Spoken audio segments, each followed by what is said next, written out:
Carabao Cup final, Manchester City and Arsenal heading in opposite directions.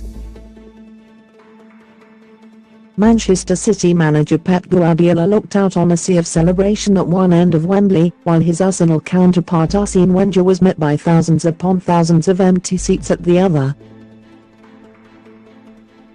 The Carabao Cup final was drawing to its inevitable conclusion as City led 3-0, and the contrasting scenes at either end of the stadium took on almost symbolic significance as Guardiola prepared to celebrate his first trophy as Manchester City manager, while Wenger saw the old glories he once enjoyed retreat even further into the distance. In many ways, Guardiola now represents what Wenger used to be when the Frenchman arrived at Arsenal in 1996 to change the face of the game in England with his revolutionary methods and a purist approach.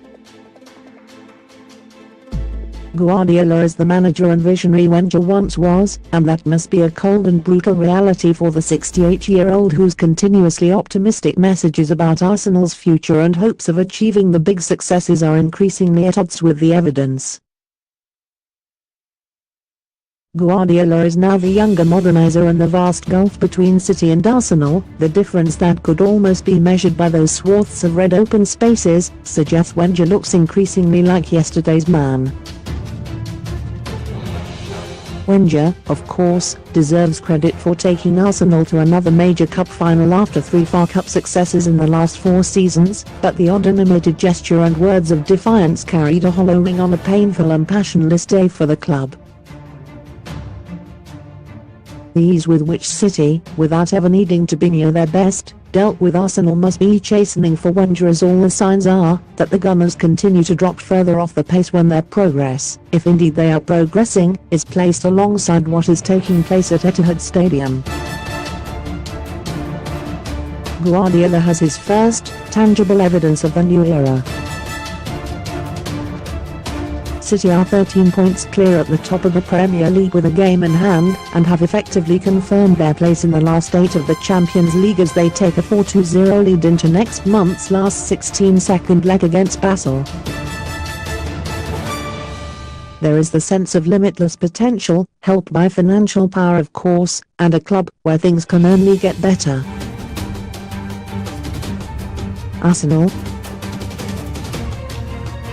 Once the misery of this day is wiped away, they have a 10-point gap to make up to Tottenham for place in the Premier League's top 4, although they do have a game in hand. Meanwhile, a potential route into the Champions League is blocked by the not inconsiderable obstacle of AC Milan in the last 16 of the Europa League. It is not just for 90 minutes of this League Cup final that City and Arsenal appear to be on entirely different levels. Wenger was given a new 2-year contract at the start of the season, and, as always, retains the backing of Arsenal's board and owner Stan Kroenke, but this would have made grim viewing for the club's hierarchy, who still harbour ambitions of challenging City and others contesting the big prizes. If, as is a distinct possibility, Arsenal miss out on Champions League football once again, then Wenger will have even more difficulty painting a positive picture for a frustrated fan base. When David Silva's 65th minute shot flashed past Arsenal keeper David Ospina to put City 3 up, many of the Gunners fans decided enough was enough, and made their way towards the exits. Who could blame them? This was something they had seen before. Arsenal's players looked to have given up, strolling around them barely contesting a challenge after Vincent Kompany's second for City, so why shouldn't they? One young Arsenal fan was caught on camera inconsolable in floods of tears. It was hard not to feel his pain as his side gave all the appearance of simply waiting for the final whistle without having too much more damage inflicted on them. There was even the indignity of ironic chants of "oh" from those Arsenal supporters who did stay beyond Silva's goal. If Wenger heard them, they must have hurt. And all this was without City ever needing to touch top gear. Old Arsenal failings were exposed at the key points, summed up by defender Shkodran Mustafi's feeble contesting of Claudio Bravo's route 1 and routine goal kick with Sergio Aguero. The German was left complaining almost out of sheer embarrassment that he had been fouled as the striker raced on to lift his finish over the exposed Ospina to break the deadlock after 18 minutes.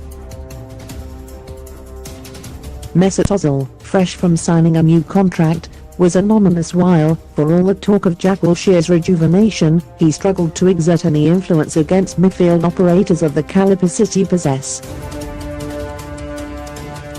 Of course Wenger, as he has done in recent seasons, may yet salvage something with a top 4 place or a Europa League win, but Arsenal look so fragile and still bedeviled by the same shortcomings that have undermined them for years, that you would not bank on it. City and Guardiola should harbour no such doubts. The League Cup may not exactly have been top of Guardiola's priorities when he arrived at City, but the first success is always sweet and vital, and will provide fresh impetus for the rest of the season and that attempt to win a treble by adding the Premier League crown and the Champions League.